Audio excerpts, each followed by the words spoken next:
Ladies and gentlemen, Black Ops Cold War Zombies was revealed yesterday, and it was a really exciting reveal. And today I want to kind of go over a wish list I have for Black Ops Cold War Zombies, what it needs to succeed in my opinion. Now, I've already done a video like this before, but I feel like it's good time to do another one because of the reveal, because now we have more information to base our needs off of, what we really want from this game. We are kind of able to specify them a little bit more because of what we know about the game already, and the fact that we're able to actually see some gameplay itself, as well as the trailer and the cinematics, and hear about some information regarding the game. First things first, we gotta talk about perks, okay? I want a lot of perks in this game. I mean a lot of perks. And we have to keep in mind that just because something wasn't in the trailer doesn't mean it's not going to be in the game. I see people being ridiculous with this. They're like, I didn't see crawlers in the trailer. Maybe there's no crawlers in this game. No, just because you don't see the trailer does not mean it's not in the game. There wasn't a shield in the trailer. There can definitely still be a shield in the game. Look at Black Ops 3. Remember Shadows of Evil? There wasn't any perk machines in the trailer, but of course there was perk machines on the map. Black Ops 4's 9. The first cinematic didn't have any guns in it. Everyone was like, oh, is it going to be a melee only map? No, it's just because it's a cinematic, it's just a trailer. It doesn't mean much. So just because we didn't see certain perks in this trailer does not mean those perks won't appear on the map. The only perks we did see and that are confirmed to be in the game are Juggernog, Quick Revive, Speed Cola, Elemental Pop, and Deadshot Daiquiri. So of course I doubt those are the only perks, but looking at the leaked information, the only other perk that was leaked on top of that was Stamina Up. Double Tap and Electric Cherry were rumored, but Game Revolution said he wasn't too certain about them appearing or not. And that's not a lot of perks. I am expecting a lot more than that, especially because of the fact that this game doesn't have a perk limit. I think the fact that they removed the perk limit was a really good decision, because it kind of removes the problem of crutch perks completely, because now it's like it doesn't matter how good or bad a perk is, because you can just get as many as you want anyways. So to me, that means they should really just go ahead and add a bunch of perks. And I know Black Ops 4 isn't a very loved game, but it doesn't mean they can't add some of the perks from it. Like, I'd love to see Time Slip, Bandolier, Bandit, or Winter's Whale or something. Like, those would be cool to see. Voltrage should come back and add some new ones as well. I hope they add a lot within the DLC season, but even just for launch, like, I want to see more than just those few that we saw in the trailer and also the other 2 or 3 that were leaked. I would like to see more. Now, the fact that we're getting a perk upgrade system worries me, that they'll take the abilities of other perks and then turn them into upgrades for other perks, because apparently these perks are going to be upgradable up to 4 times according to the leaks, which is pretty crazy. Like, you got to think, what are these upgrades going to be? And I'm really worried that they're going to work in other perks into the perks that are already in the game. I'd rather them have a lot more perks that aren't upgradable than just a few perks that are upgradable 4 times. You know what I mean? I'd much rather have the uniqueness of all the different perk machines and their own unique abilities. I think upgradable perks is a great idea, but they got to make the upgrades very specific to what that perk does, and don't make it like some extra thing. Like Juggernog, I could definitely see them making one of the upgrades give you the Widow's Wine ability, which I think would be kind of a misstep. Why not just have Widow's Wine be its own separate perk? I think the better upgrades for a perk like Juggernog should be stuff like maybe even giving you even more health, or giving you faster health regeneration, just stuff that has to do with specifically your health and nothing else. I think that would actually make for a good perk upgrade. And then for Speed Cola, just make it so the upgrades make you reload even quicker, or maybe throw equipment faster or something like that. Work in what would normally be Gobblegum abilities into the perks. I feel like that would be a really cool idea. And I'm sure they can come up with some stuff for the other perks as well in the game, and they can make some really awesome stuff, because upgradable perks is awesome. I'm really excited to see how this plays out. I just hope we have a lot of perks, and I hope they bring back some ones from Black Ops 4 and even some ones from like Black Ops 2 and 3.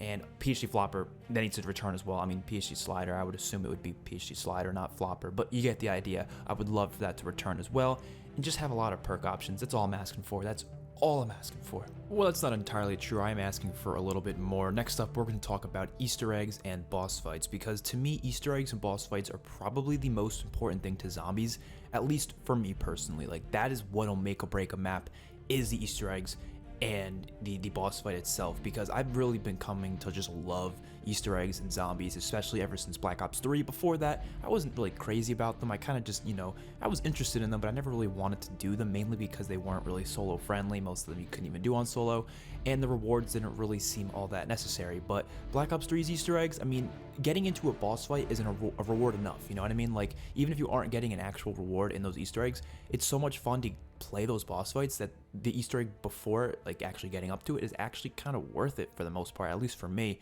And then Infinite Warfare's boss fights had really good rewards and overall were just fun as hell. And then, Black Ops 4, stuff like that, they were enjoyable, and I really hope they do that again. I think the biggest thing they have to do, though, is we do need rewards. And I can't stress that enough. We'll talk about rewards a little bit later, but they need to have rewards for these Easter eggs, and even just in-game rewards. Like, just make them feel progressive as you're going along. You're getting more specialist weapons, you're getting better weapons, you're getting these cool, upgrades or equipment or stuff like that. Make it all kind of connect to the Easter egg. And I don't want to say make it really casual friendly, because I think Easter eggs being difficult is enjoyable, but don't make them overly complicated in too many ways. I think that's important, because no one's going to want to replay Easter eggs like Blood of the Dead, for example. That's not a really replayable Easter egg because a lot of the steps are really tedious. But that doesn't mean you should make it difficult. There's a way to make Easter eggs difficult, but still somewhat, replayable in that way, you know what I mean? I think puzzle steps are great, but if they do puzzle steps, they have to make it so you can do the puzzles while zombies won't hit you, or make it easy to make crawlers in this game. They have to find a way to work that out, so it's not like, a lot of the Black Ops 4 maps where you're trying to do these things on solo and it's just impossible. And if you're doing it with more people, you're gonna have to have someone hold a zombie in it. That's just not fun. They have to make it so these Easter egg steps are, fun to do, and they're not like annoying and tedious because zombies are hitting you every 2 seconds when you're trying to do it. That is really important. Next up is just the music. Just give us some incredible music. That's all I'm asking. Like, honestly, soundtrack to me is one of the most important things to zombies, and I have no doubt in my mind they'll knock it out of the park. I mean, you got Kevin Sherwood with the great Easter egg songs. I'm sure they'll have an Avenged Sevenfold song in there as well. And then, of course, you have, I think Jack Wall is one of the composers who does a lot of the music for zombies. I'm sure he'll be doing a lot of, soundtracks for these different maps. And they need to be good. The round change music, the different areas you walk into through the maps, they always have these different themes to them. Ever since Mob of the Dead, they've been doing that, and it's really awesome. And I also hope they just include some, like, other songs, like, for example, Tainted Love was within the what's it called, the trailer. Why not have that be on the map somewhere as a playable song, just for the hell of it? I mean, they already got the rights to it for the trailer, might as well get the rights to it for the game, and that'd be cool. It'd be cool than just having one Easter egg song. And I've always said, people always said they wanted to be able to play Easter egg songs again and again, but I believe they don't let you do that because they don't want you to get sick of a song, and they know people will just keep playing them over and over again. You'll get sick of the song eventually. They want it to feel magical when you play it, and I think that's okay, but that means I want just more songs, so there's more songs. You're never gonna get sick of them. Spaceland has like 2.5 hours worth of music on it, so you're just never getting bored of the music that's playing. Do the same thing for this map. I mean, maybe not the same thing, but give us a lot of just songs. And I know they gotta buy the rights to them, but just make us feel like we're in the 80s. I don't know. That's all I'm asking, really. When it comes to music, I just want some good stuff. And then for the story, I want it to be really cinematic, and I really wanted to kind of connect to the original Ether story, but still be its own separate thing in a way that makes it easy to follow for newcomers. I think that's important because a lot of people just don't really care about the story because of how confusing it is. So I feel like if they kind of slowly get into it in this new universe, they could probably work it out well, but I still want there to be a lot of connections to the original story, and I hope they somehow combine in the end and kind of form a final chapter, I guess you can say, for this story. Because although Black Ops 4 did end the story, and I actually liked the ending, I think there's a much better ending they probably could do with this final, like, the second chapter of the story. And I don't know if they're gonna connect them. Nolan North said Rick Tofman's not coming back, or at least he didn't come back for this game. But of course, they haven't filmed DLC 3 or 4 yet. I'm sure they haven't. They probably are on like DLC 1 or 2 right now. So I'm sure they could possibly get him back for the last DLC maybe. And I think that'd be really cool if maybe all the characters came back in like the final map or something.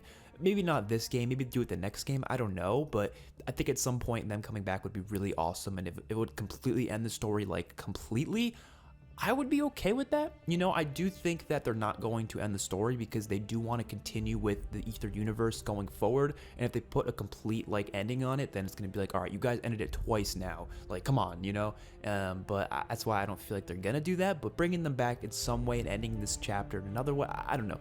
I'm interested to see what they do with the story, but the fact that Samantha Maxis is back, or at least we assume that Samantha Maxis, they're hinting at it all over the place, unless they're just messing with us. But I really don't think they're messing with us. I believe that is Samantha Maxis grown up, which is absolutely awesome. Next up, rewards, right? And this has to do with stuff like contracts, factions, challenges, all sorts of stuff like that. I need rewards in this game, and I need rewards for everything. Easter eggs should give a reward the first time you complete it. I've been saying this would be really cool. Samantha Maxis, she should be an operator you unlock after beating the Die Machine Easter egg. How awesome would that be? And you can use this operator in Warzone and multiplayer, and of course in zombies.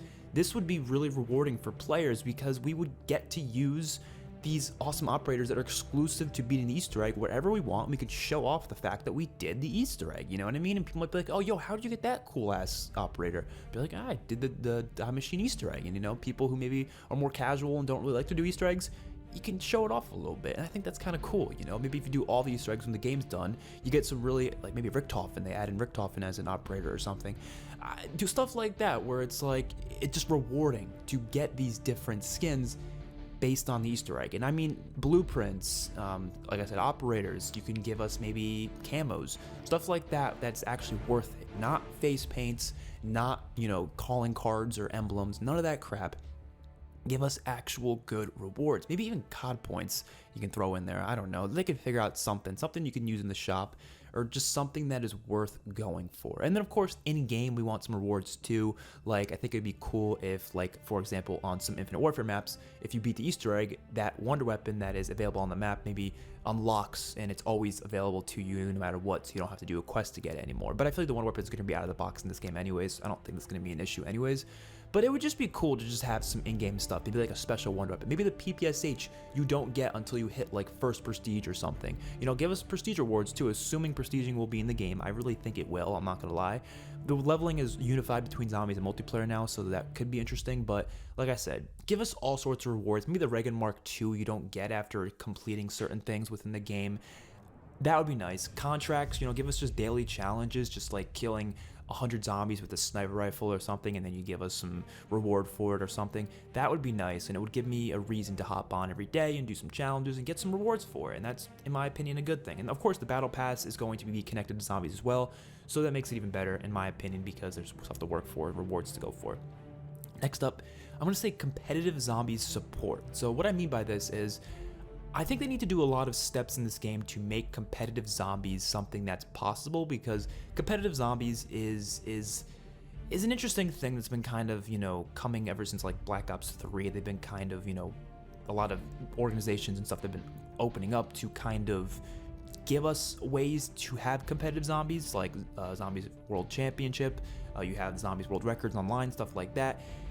I think it's a really cool sort of part of the zombies community. I mean, you got the normal people, like the casuals who just play it every now and then you got more of the hardcore guys who just kind of like to do the Easter eggs, you got the story guys, but the competitive side of it's really interesting, and a side that I was really trying to get into at certain points. And I think there's a lot of ways they could make it support competitive more so. Custom mutations is one thing. They need to bring back custom mutations, but let us do the Easter eggs in them. Simple as that. If you beat the Easter egg once, you unlock the map for custom mutations, and then you can do it again and again in custom mutations. Don't make it official. I think it's pretty easy to make it so we know, like they have the Black Ops authenticity stamp in Black Ops 4. I have no idea how that thing worked, but bringing that back in a way that's more, I guess, sensible, I don't know.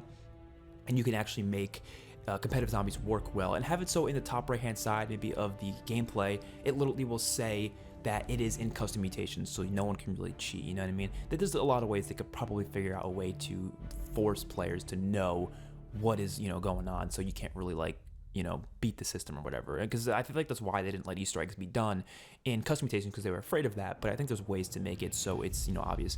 And a speedrun timer. Why not give us a speedrun timer on all the maps? Obviously, make it an option. You don't have to force it on everybody, but let us, you know, put on the HUD somewhere just a speedrun timer, so we know exactly how long we've been in the game for, and making it easier for players who are doing speedruns so they don't have to put up their own, you know, third-party timer. And I don't mean like the Grod Krovian Revelations one where you have to open up the scoreboard. No, just make it so you literally, it's on the screen right there, so you don't even have to open up the scoreboard, so it's always there. That would be really nice in my opinion. And last but not least, I think a high round pause option would be great. I've been saying this for a while, and what I mean by this is letting you exit the game and come back to it later. And I don't think this is ever going to happen because it just sounds like there's too many complications behind it. Like, what if there's an update or something in the game? Like, how would that work? I have no idea. All I'm saying is it'd be really cool if you could just exit the game at any time but save it into a file and return to that file later and continue on that same exact game. Maybe you can only have one game in there at a time. I would love that.